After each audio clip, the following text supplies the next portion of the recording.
Canada has become really interesting. It became interesting in January and February of this year. Why? Because you had protesters in Ottawa. Really interesting. When people come out in large numbers, and you know what the job of reporters is? The job of reporters is to go out and say, why are you on the streets? What brought you here? Why are you here with your kids? Why have you got a bouncy castle in the middle of Ottawa? That's a bit strange. Ask them questions. Just find out the story. But you know what? The government didn't want that in Canada.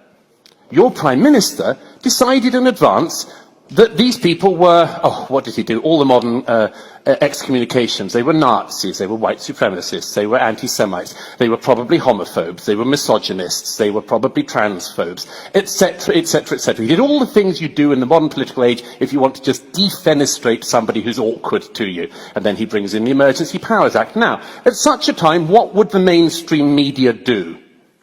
It would question it. It would question it. The Canadian mainstream media did not. The Canadian mainstream media acted as an amen chorus of the Canadian government. I will give you a couple of examples, but ladies and gentlemen, I could go on for hours with examples of this. You had a CBC host describing the Freedom Convoy as a, quote, feral mob. You had a Toronto Star columnist saying, quote, sorry for the language, it's a homegrown hate farm that was then jet-fueled by an American right-funded rat-fucking operation. Jesus, they can't even write at these papers anymore.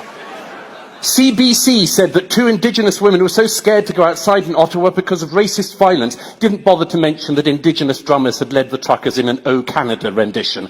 The National Observer said that the many black and Indigenous Freedom Convoy supporters were in fact duped by the truckers. The Globe and Mail reporter said, my 13-year-old son told me to tell protesters I'm not a Jew out of fear of anti-Semitic violence, without mentioning that one of the leaders of the convoy was himself Jewish. Now, why is this so rancid? Utterly, utterly rancid and corrupt. Because in this country, your media, your mainstream media, is funded by the government. A totally corrupted system. In 2018, election year, coincidence, the Canadian media is given $595 million over 5 years. The Toronto Star estimated it was going to be getting $3 million from the government in the first half of the year. It went on and on. So you see, the mainstream, the government in Canada can tell people they can tell the banks to shut down people's bank accounts. Oh yeah. Your government can do that, and if you're happy with that, just think about what would happen if the shoe was on the other foot.